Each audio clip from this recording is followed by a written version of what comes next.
War Eagle, everybody. We are here. Post-game show, the War Report.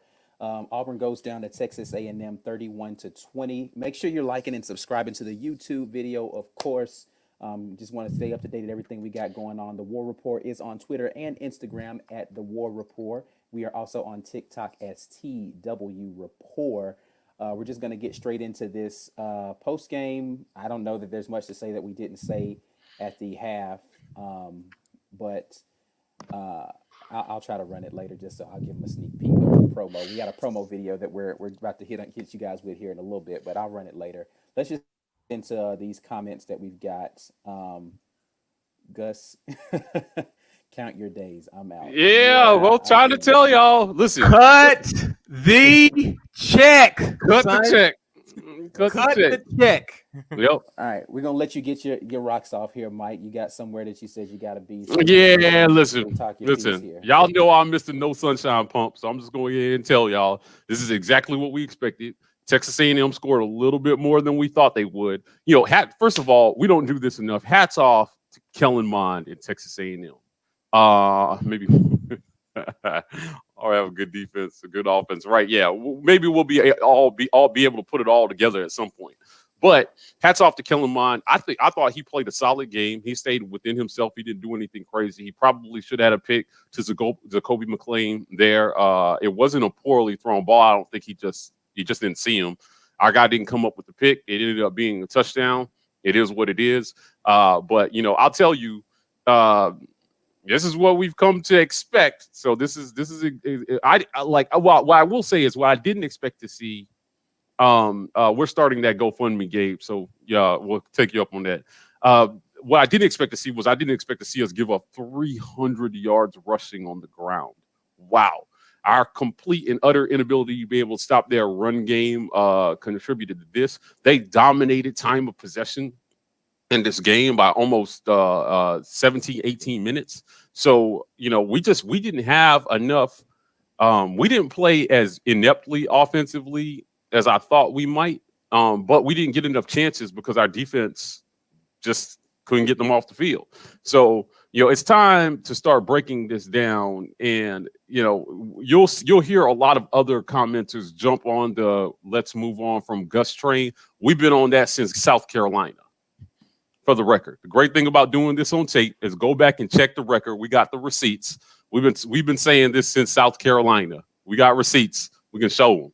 So they've done what we've come to expect them to do. This is a 6-4 season, guys. That's nothing amazing. You know, he'll get away with it this year, right? Unless we lose next week to Mississippi State, then you might see the GoFundMe start to pick up some steam here. But overall, I grade this all around: offense, defense, coaching. It's all a D.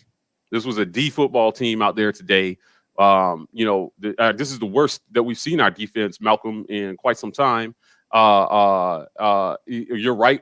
But again, Chris 24799. I've been saying this. I just didn't think we had enough offense to win this game. They scored about as much as I expected them to score. And even in light of all the yards that we gave up on defense, their scoring wasn't out of control. It was more about time of possession and how they controlled the clock that I was really disappointed in our defense. I mean, you know, when you can give up, you know, they outgained us by almost 200 yards of offense in this game, right? Like 530 something to 330 something, right? I don't have the stats in front of me, but it was around that area. So, you know, guys, I'm disappointed, but I'm not surprised. You know, I know you guys will have a great many insights after I jump off today. I just want to say that next week's show might be one of the most interesting that we've done going into Mississippi State, essentially foreshadowing the future of Auburn football for the next 12 months. So if you're watching this today and you want to see an interesting show, please tune in Wednesday. We respond to all comments, right?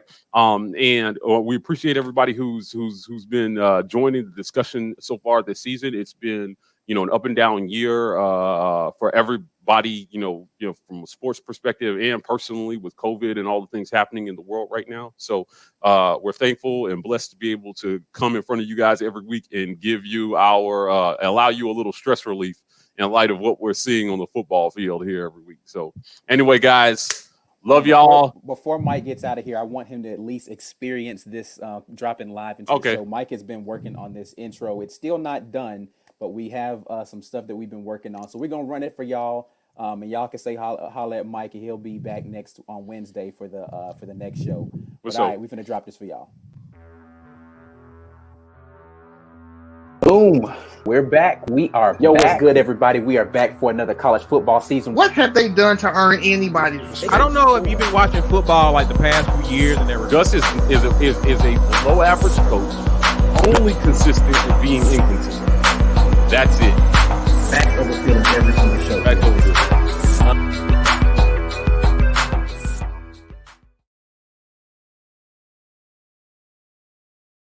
Yes, sir. That's it. Facts over feelings. We are here. The War Report, man. So we're gonna get into these grades in the post game. Once again, props to my man Mike. Edit to that. We're gonna start dropping that promo video out there for y'all really soon. Listen, man, we trying to elevate our game out here, baby. We not just out here, what I'm saying. We trying to elevate our game, baby. Anyway, all of that is nonsense. Listen. If anybody is, I saw a comment earlier that said the defense problem, it's the offense, always been the offense. I'm going to have to take umbrage with that comment just because I can say that for most games. We only had, and somebody can correct me if I'm wrong, 2, maybe 3 and outs in this game, right? The offense was doing okay. Now, the offense was by no means exceptional today. The defense could not get at all.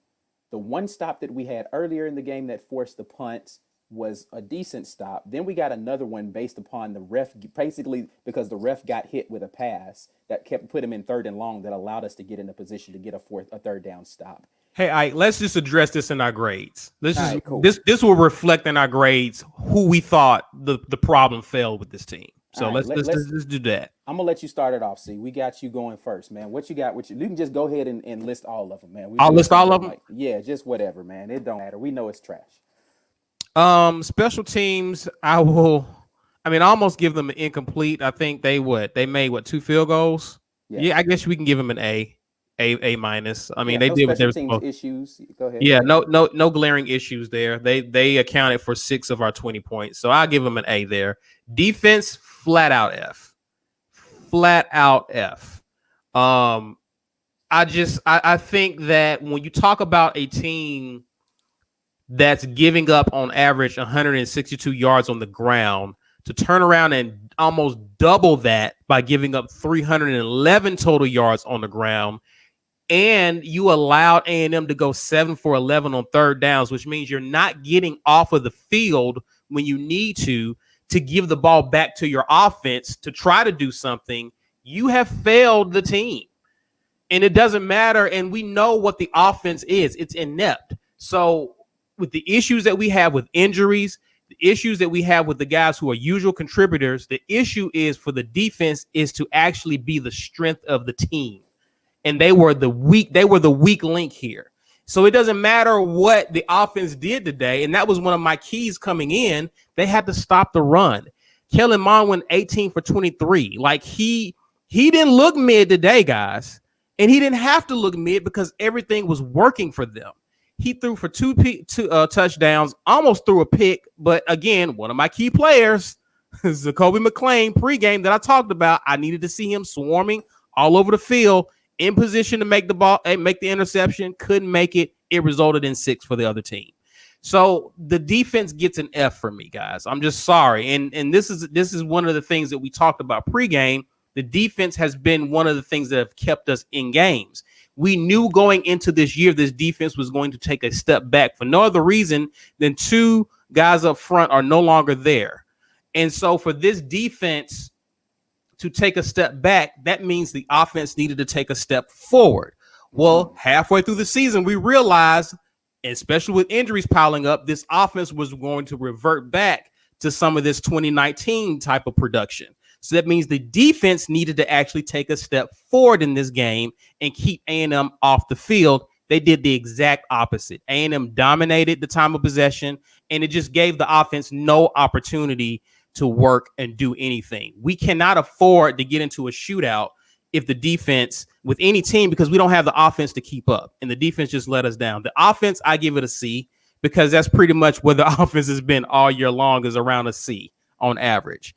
So those are my great coaching. D. You just take the averages of the defense and the offense, and you get a D. Yeah. I'm done. Rant over. All right, B. Will, talk to us, man. Where do we begin?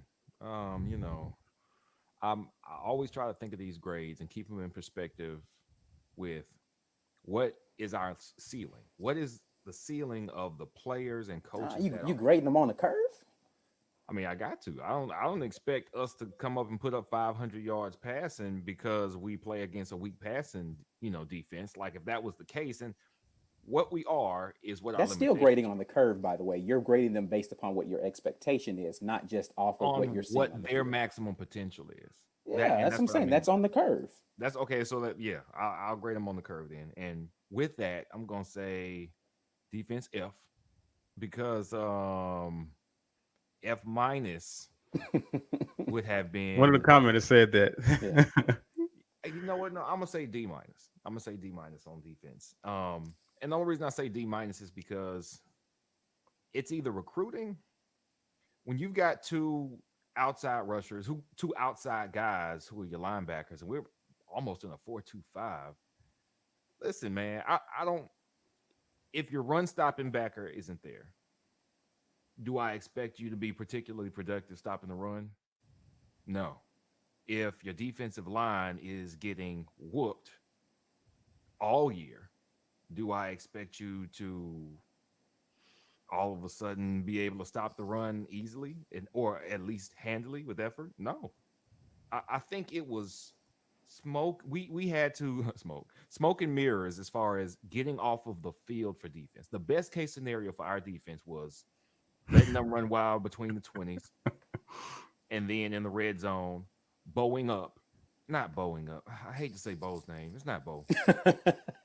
You just said smoke and Bo in back-to-back statements. I know, right? This is the people who's killing us. When it comes to the red zone, we make just enough plays, kind of like 2013, which is what we were in 2013. We were a bend don't break, but we had two pass rushers in 2013, Carl Lawson and D Ford, that allowed us to get off the field and allowed us to be able to stop people in the red zone. We don't even have that. Is it recruiting? Like that's the thing I keep thinking. Is it recruiting? We don't have an all-world run stopper. We don't have an all-world pass rusher. We don't have a run-stopping linebacker. Our linebackers are too small. As to Anthony's point, is there anybody back there that we haven't seen that's not getting snaps? Because I haven't seen many other linebackers this year. Like, I figured we would be getting some guys some snaps to grow up this year. But it's like, all right, we're just going to stick with you two guys. We just want you to play big and play fast. But, man, we were getting mashed up front today. When you're getting mashed up front and you don't have the size to compete, what's the answer? What is, and that's what takes me to the D on coaching. So personnel on defense would make a difference. I don't know how much of a difference it would make, but I'm going to spin it back to what we do with the offense.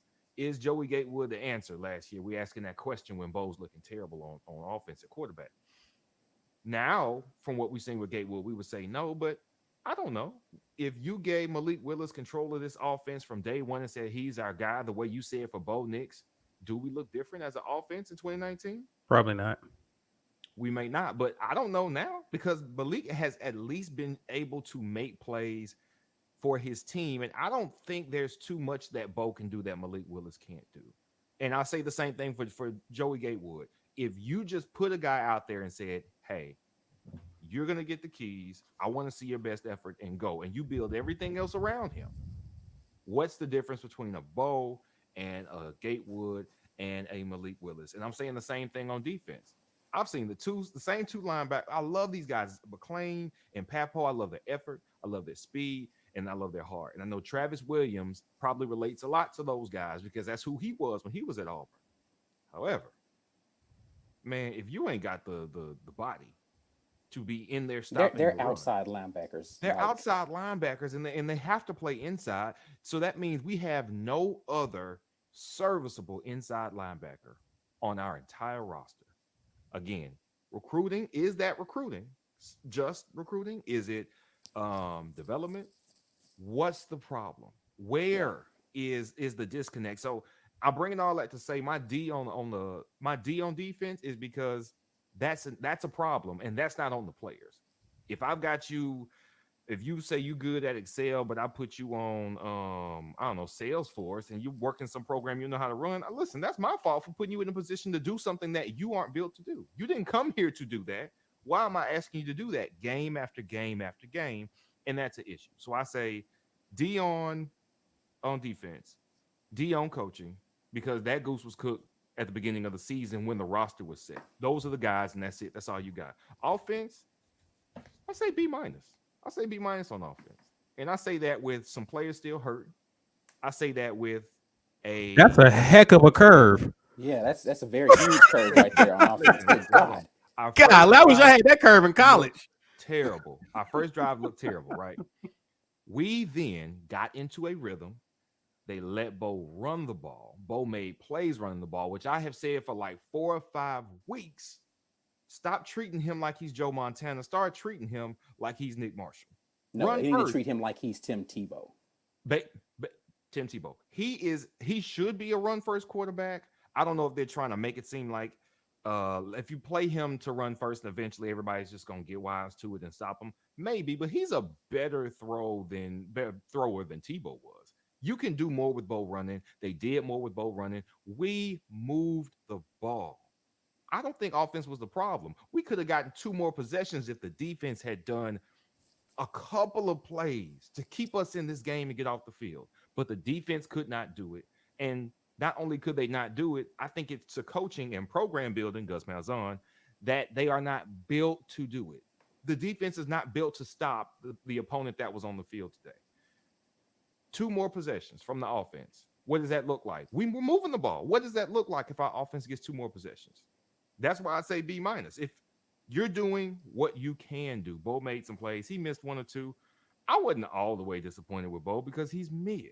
He's mid like Kellen Mond is mid, but everything around Kellen Mond was working a lot better than everything around Bo Nix. So I say B minus on offense, and I'm extrapolating that to you give that offense with the rhythm they found in the second and third quarters about 2 more possessions, and I think that game looks different.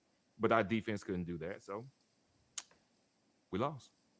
Yeah, there's no way I'm giving the offense a B minus here. I'll start with even on a good game we win, we struggle giving them a B minus. Like, yeah, I don't know about that. I don't know about that, B. I'll give special teams an A. You know, no missed field goals, a decent return at one point in time for off of a kickoff.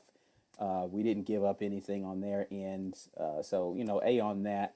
The defense was a solid D minus for me. I could even go F. Like there was not a single play, and I think Chris said this earlier. Like you can't point to. I think we 1 tackle for loss the entire game. Maybe the 2, referee made the best play on defense for us today when he stepped into the passing lane on a 2nd down that Mon threw a pass for or something like that. So like there might have been 2 tackles for loss. The one that Mon's knee was down before he threw the ball to the tight end. The goal line stand. Right. And then they ended up getting the field goal that they missed. Then you have like another negative, a play for like -1 on a first, getting 2nd and 11 the next play. Those were the only, there was no pressure on Mon for the majority of this game. Right. When they did pressure, they didn't rush with any sort of discipline, and he just escaped for like 10, 15 yards running almost every time.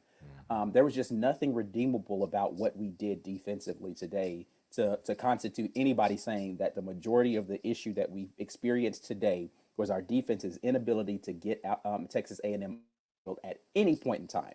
They forced 2 punts this entire game. 2 punts and a missed field goal were the only positive things you saw on defense. One of those punts, again, like C said, was because the ref got hit with a ball on a crossing route.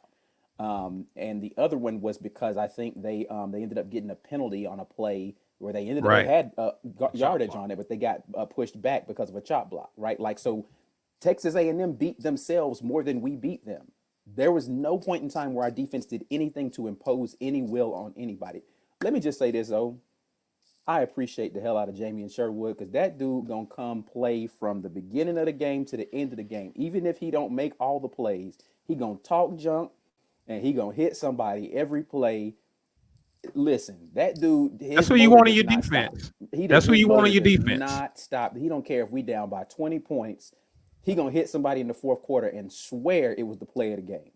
You just don't know what the scoreboard is looking at Jamie and Sherwood, man. So I got to give props to that dude. Hey, he takes what the coaches say. Hey, don't focus on the scoreboard, just play. He takes that literally. Yeah. And I love to see that, man. I love to see that out of guys. 100%. Yeah. I mean, you're out of the game. We weren't all the way out of the game, but we were pretty much out of the game, man. This like right here that is we about to stepped get in. into my offensive grade that I'm going to give. Oh, Mr. Neeson, well, hey, not disagreeing Listen. with that. We got into the red zone and ended up getting field goals, except for the miraculous play that Bo Nix makes. We got 2 touchdowns in the red zone. Don't get me wrong. Like, Bo scored on both of those. But the other times that we were in the red zone, and I mentioned this in the chat, why is it that Seth Williams didn't have any targets in the red zone? Somebody explain that to me, how we have one of the best possession type receivers in the country possibly, and he doesn't even get a look in the red zone. Somebody tell me that. Someone explain to me, and this is going to get into my coaching grade when I say this next statement, why Tank Bigsby seemed like he was fresh and he wasn't starting the game for us. Somebody tell me why we refused to put Mark Anthony Richards in the game as a serviceable back to give some sort of semblance of a run game, which was not being stymied by A&M by any means at any point during this game. But we refused to go to it other than to hand the ball on to Shivers or to a couple of speed sweep type situations to Anthony Schwartz. Those go down as passes, but those were essentially run plays.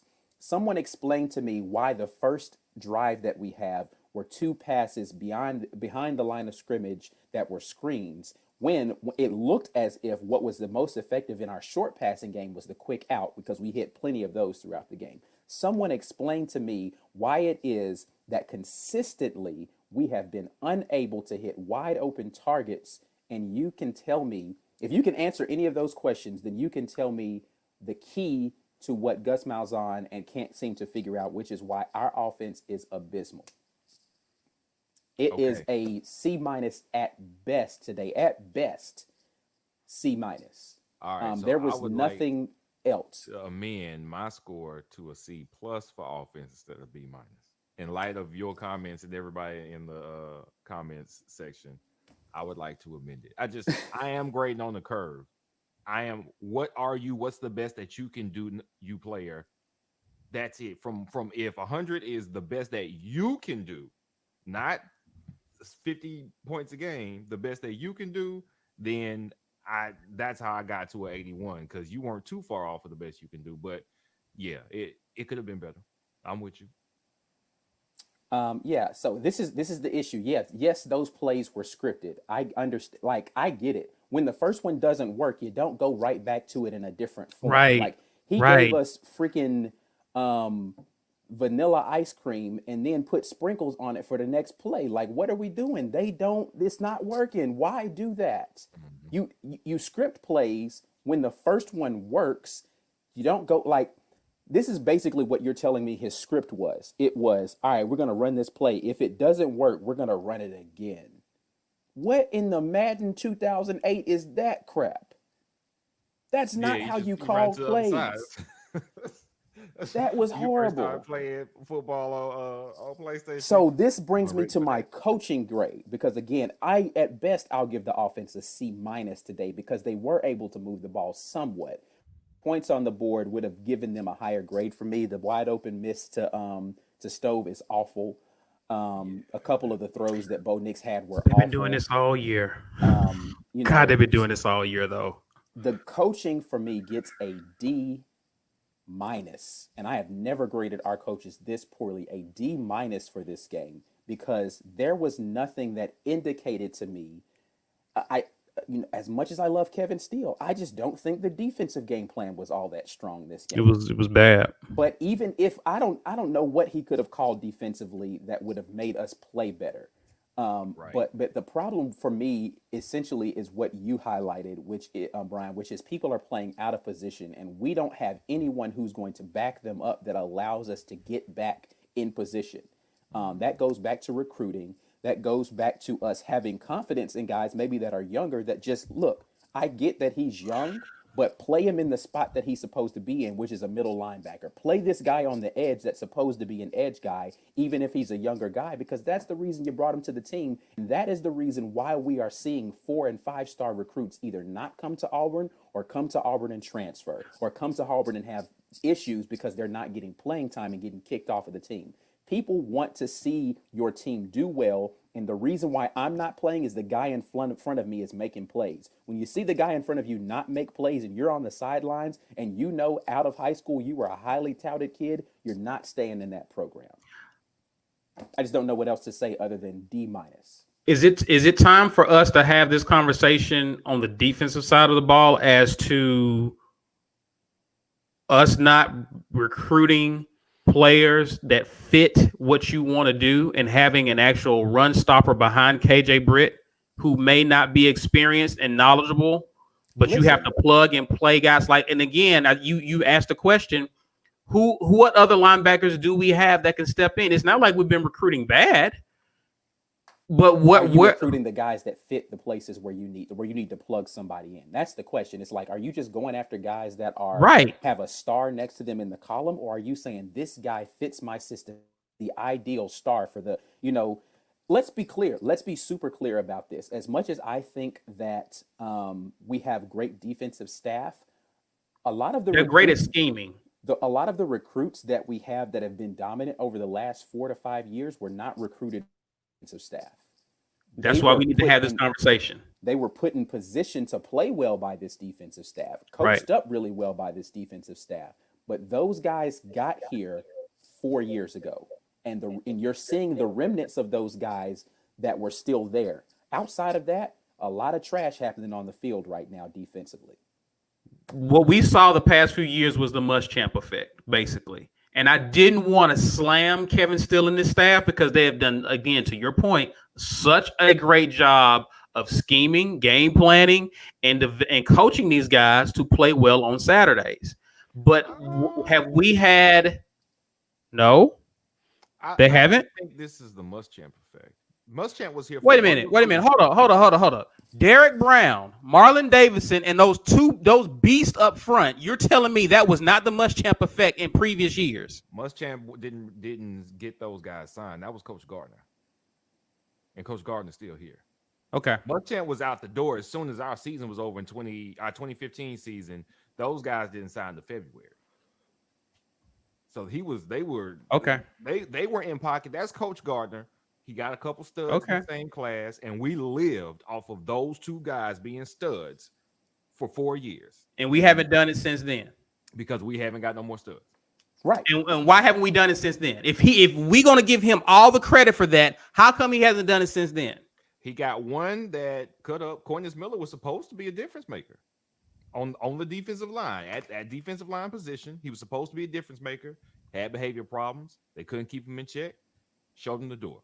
Now, I don't know how much you blame one. For that. So you recruited one in 4 years. Okay, now I've made this point before. The difference between a number 10, 9, 10, 11 and a number 4 and 5, 6 recruiting class is one huge pickup. One guy that grades out so much better. So instead of getting 21 players that you get as 3.5 stars average, you get one guy and you jump 3 or 4 spots. Should one guy make that much difference? We should be, and I think we all agree, we should be better stocked at every position, even if it's not a stud guy. It's a 3-star that you found something in, that you taught how to play the position because you saw that. Sure, that's my whole point. I don't care what the star rating on the guy it should is. be. It should be. But there are also guys who are, from the minute they leave high school, going to excel at the next level and the next level after that because they have the physical tools and they have the mental makeup. We cannot get that guy on either side of the ball except for maybe once every 4 or 5 years. Once every 4 or 5 years, we get where the serious difference maker wants to come here, whether it's a combo of he just really, really relates to a coach. He really likes the culture here. He likes the scenery, and by that I mean what he sees on campus on those recruiting trips. We can talk about that another time. That happens, and then we get that special guy. That absolutely occurs. For the most part, we are 3 and 4 starring, and I'm putting stars on it, but we're getting good guys who need a little more. Do they get that little more here? My whole point here is if we're going to give Gardner that much credit, then what has happened? What has happened over the past 3-4 years? If we're going to give him that kind of credit, we should be stacked at D-line. We should be. What has happened then? He's still working with limitations that are administrative, top down. He's still working with some of those limits. And I'm not saying that he's off the hook. I'm saying, okay, let me ask you this. If we don't get Derrick Brown 4 years ago, we still get Marlon Davidson, but we don't get Derrick Brown. What do you think our defense looks like for the last 4 years? It still look decent, but good, just not as dominant as they were. We'd have been a good defense, but not dominant. Right. We were one guy away from it didn't matter because we had you probably would be looking at a new head coach probably because some of these games that Auburn kept the offense in previous years, I'm not sure if we do that. I think it is completely possible. Brown took over some games at times. He literally took over games. Guy kept made a play, kept our defense in the game, and got our offense on the field to make a couple of clutch, like 2018 Texas A&M. I think that's the one where Seth caught the game winner in the end zone, right? Mm-hmm. Yeah. Our defense needed to stop. One guy can absolutely make that much of a difference, even if it's on defense, even if it's not the quarterback, which is the most pivotal position in football. We are not getting that one guy regularly enough. Can we get that one? And even if we can't get that type of one guy, can we not recruit and develop somebody into being that one guy? That's my essential issue is that the recruitment and development is a problem. It's not consistent. I really just don't understand why we're recruiting undersized guys and then allowing them to play out like they're already smaller, but then you play them out of position. Like, why is it that KJ Britt is the only guy linebacker on our team built like that? And my thing is, I'm sorry to cut you off, Ike. Again, I keep belaboring this point. I'm not necessarily saying we got to have Marlon Davis and Derrick Brown part 2. That's not what I'm saying. We just need to have a defensive line that don't get treated the way this defensive line got treated today. Right. Is that too much to ask? No, not at all. But you know what it makes me wonder, though? What's behind Truesdale and Newkirk? Because if Truesdale and Newkirk are what we've got out there right now, listen, man, they about to be gone. What's behind those guys? Like, if they are the best we've got, and I haven't seen much of what's behind them, that means what's behind them, those guys aren't getting any reps. I need it this year. If y'all were going to be bad this year, I want to see everybody be bad this year because I need these guys to start learning and getting these reps up front. We're not even seeing that. I'm agree wholeheartedly with you, Chris. Well, to answer your question, the secrets. I mean, we've been know Gus is not an offensive guru. Like that's a known. That's a known. And one of the best things he's had going for him was a defense that's kept him in games. He's not an offensive guru. To your point, though, yes, the offense is supposed to be the team's strength, but we know it's not the strength. It's been the defense, which is why I said, guys, if we're going to have a shot at this game, which I predicted a 24-20 loss, turned out to be 31-20. I said if we were going to win, the defense has to play well. It has to stop the run. Mon can't be comfortable back there. Mon has to feel the pressure of making plays. None of that happened today. And because of the offense being the offense Bo Nix out. He missed wide open people. He did boneheaded stuff. He seems the most confident when he's running around. Like when he drops back to throw the ball, everyone's nervous. So my thing is that we know what this offense is, guys. This offense has done this all year long. The thing is when the defense plays as bad as they did, and it's such a far departure from what they were last year, the question is, what have they been doing from a recruiting and developmental standpoint behind those beasts that we were enjoying on the defensive side of the ball the past 2 years? That's all I'm wondering.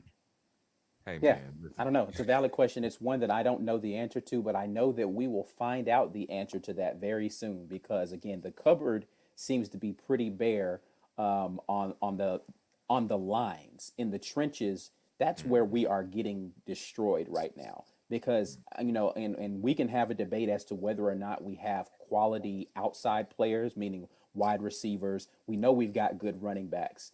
And we know our quarterback is extremely mid, right? So we understand where we are at those positions. I still think that we have talented guys at wide receivers that are not seeing the field. I think J.J. Evans was going to be a good guy for us. I think that Kobe Hudson eventually is going to be a good guy for us. Xavion Capers, once he gets a little bit experience, is going to be good for us. Just from a physical talent standpoint, we've got those guys. The problem is we don't have the coaching staff that's going to put them in position to be able to do that stuff well and take advantage of those things. The problem is we don't have the offensive play calling that's going to allow them to flourish in this system. The problem is we don't have the offensive front that's going to allow a quarterback who's not great under pressure to not feel pressure as often. So we're going to be behind the chains a lot.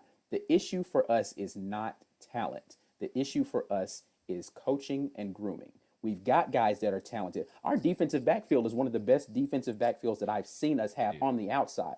We still have some safety play that we need to clean up because those guys are super inconsistent. As much of a beast as Jamie and Sherwood is, he is definitely not a middle field guy. He is a box safety.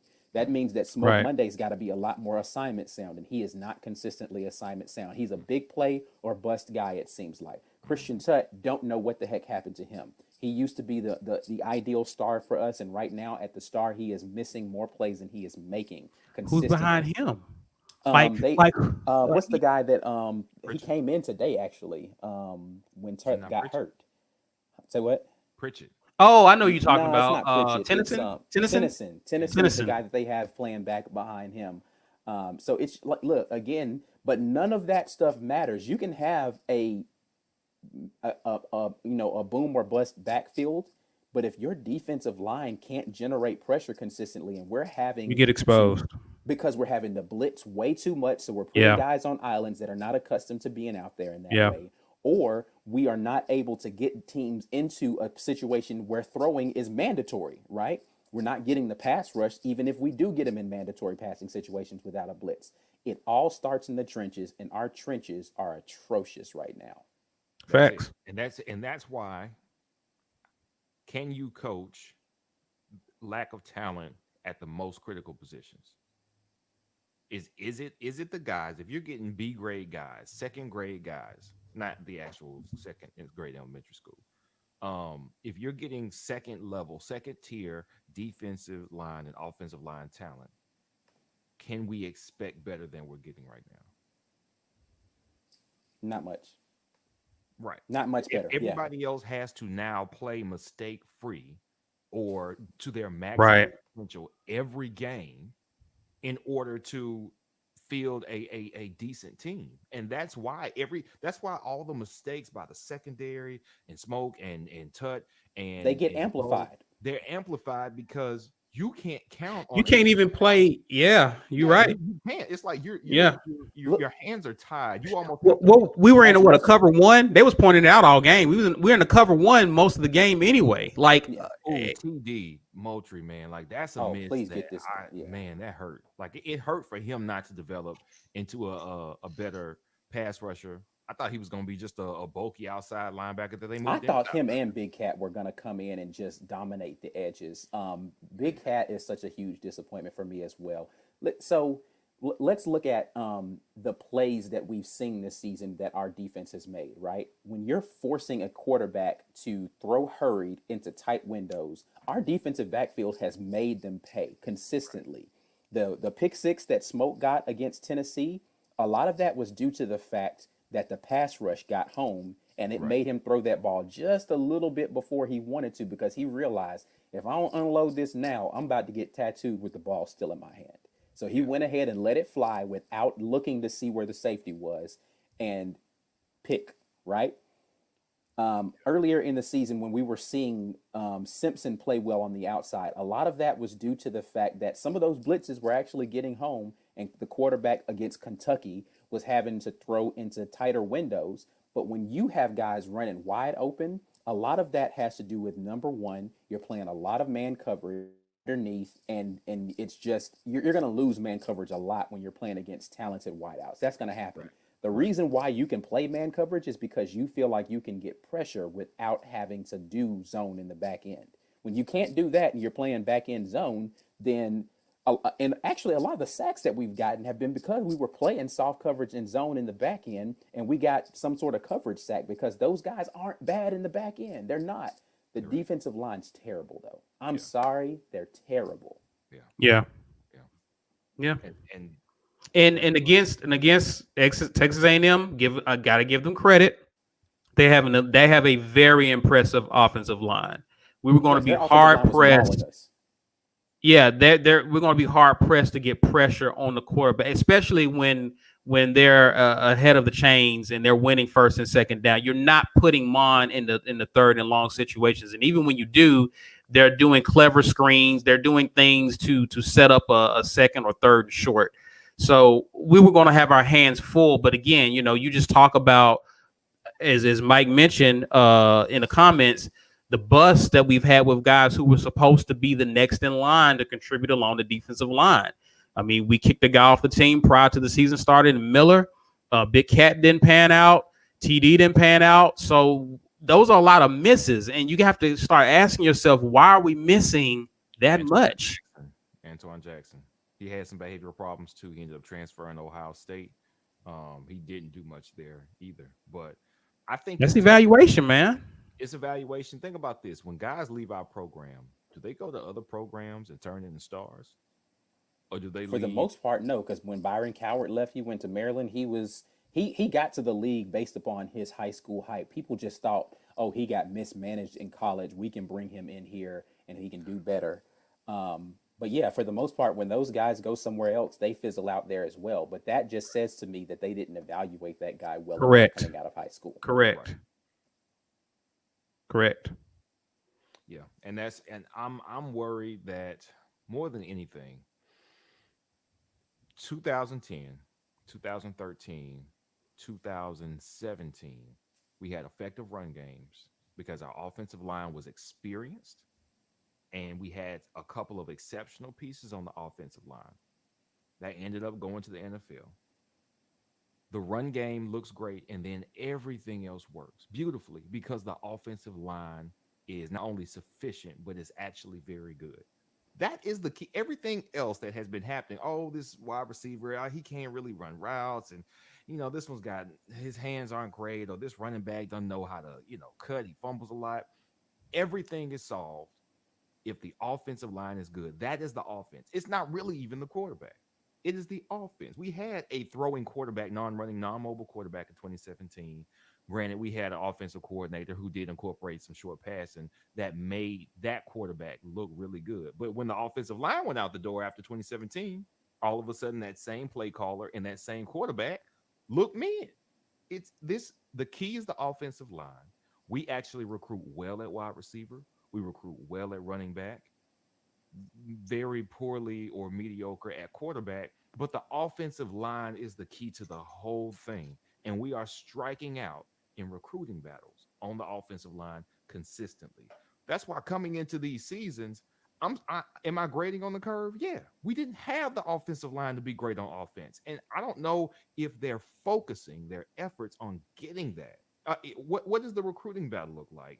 Our offensive line had started to get better, though. I think that's the disappointing part, is that the issue for our offensive line is 100% depth to me, right? Because the guys who were there were actually starting to play well, then they got injured.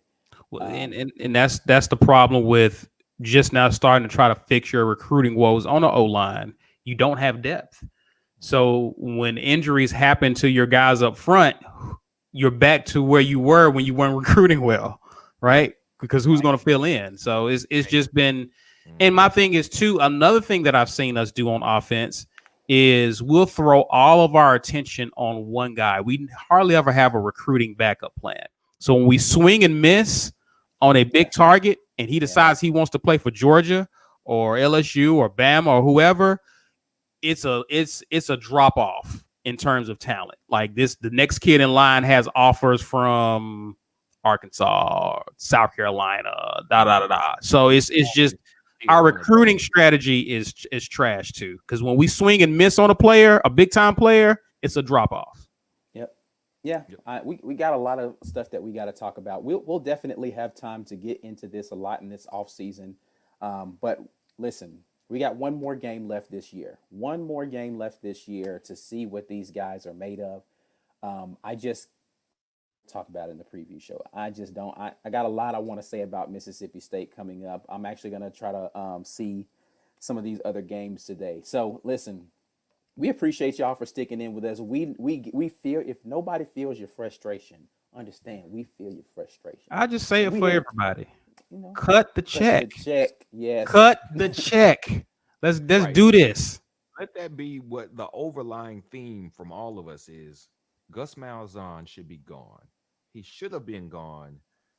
They shouldn't have renewed him after 2017, but I get why they did, because that looks bad. It looks bad for a coach who just won those big games the way he won them, to get rid of him. You look stupid. You don't have anybody better than that at that time. However, he's still they not put the right Green coach. in a terrible position, man. Like they ruined his ability to make competent decisions by renewing a guy right before he got here, and then he goes out and he has some couple of miraculous victories, and now he can't fire him.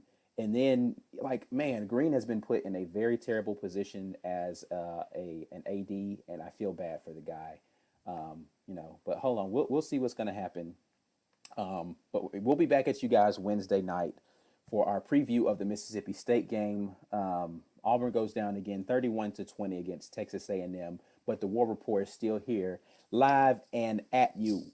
Click and like and subscribe on YouTube does a lot for us. Again, I thank you for everybody who's done that so far. We have surpassed 100 subscribers on YouTube, and a lot of you all are consistently here having conversations with us every week, and we appreciate that. Twitter and Instagram, we are The War Report, as well as our Facebook page, The War Report. TikTok, TW Report. Again, we'll be back at you all on Wednesday talking about the preview for Mississippi State. Until then, still War Eagle. War Eagle.